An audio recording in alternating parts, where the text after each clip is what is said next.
गुरुको बहुत सम्मान गर्नुपर्छ, सन्तुष्ट पार्नुपर्छ। दान धेर दियोस् थोर दियोस्, त्यो धेरै मात्रै होइन।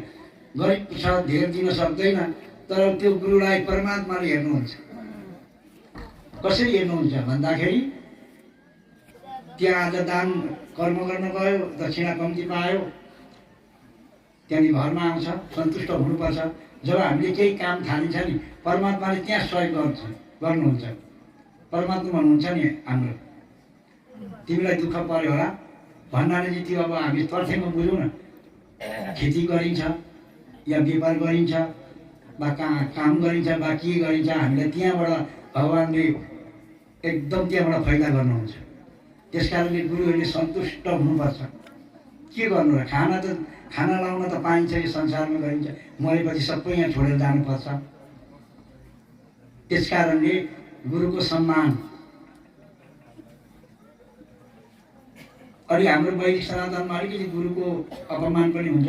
हाम्रो बौद्धिक धर्ममा चाहिँ बहुत नियम नीतिले गुरुको सम्मान छ। विक्रम नामजा र यहाँ बुझिन्छ प्रत्यक्ष कृष्णले त्यसरी।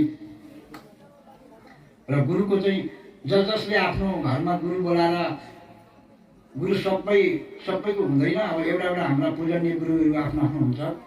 उहाँ गुरुले चाहिँ के गर्नुहुन्छ त भन्दाखेरि, किन उहाँलाई गुरु माता पिता समान हो। किनभने तपाईँको घरमा आएर उसले बोलाउन जाँदा त्यसै तपाईँको घरभित्र आएर पस्न सक्दैन। उसले पनि तपस्या, त्याग, नुहाई धुवाई एकदम शुद्ध साफ भएर मात्रै हजुरको भडानमा आएर उसले हवन इत्यादि पूजा गर्न सक्छ। त्यहाँदेखि आफ्नो कुल देवता पितृ देवतालाई सन्तुष्ट पार्न सक्छ र गराइदिन्छ। अनि त्यो कर्तालाई एकदम फाइदा हुन्छ गुरुको सम्मान गऱ्यो भने। अनि गुरुलाई मन दुखायो, अनि फेरि अर्को दिन बोलाउन गयो, कति झगडा पर्छ। त्यहाँबाट त्यो के भयो भने हाम्रो के छ भन्दा आदत कानुनमा गइन्छ।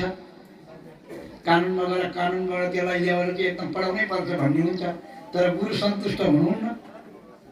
त्यसले गर्दाखेरि जुन आफूले पढाइन्छ गुरु, उहाँलाई चाहिँ माता पिताकै समान भाव राख्नुपर्छ। यो हाम्रो युवावर्गहरूलाई, जो त माता पिताले त ज्ञानी हुनुहुन्छ, हजुरलाई थाहा नै छ। र वैदिक पौराणिक मन्त्रहरू, भगवानको पूजा, प्रदक्षिणा, स्थिति अनुसार प्रार्थना गरेर गरी विधानले धुपदीप प्रदान गरेर शरण परेको हे केशव, मेरो यो मनोरथ हजुर निम्न भावले समर्थ सफल गर्नुहोस्, किनकि म हजुरको दास हुँ। यसरी भनेपछि यसरी दिनतापूर्वक विनायक गरी भक्तलाई वस्त्र आभूषणले अलङ्कृत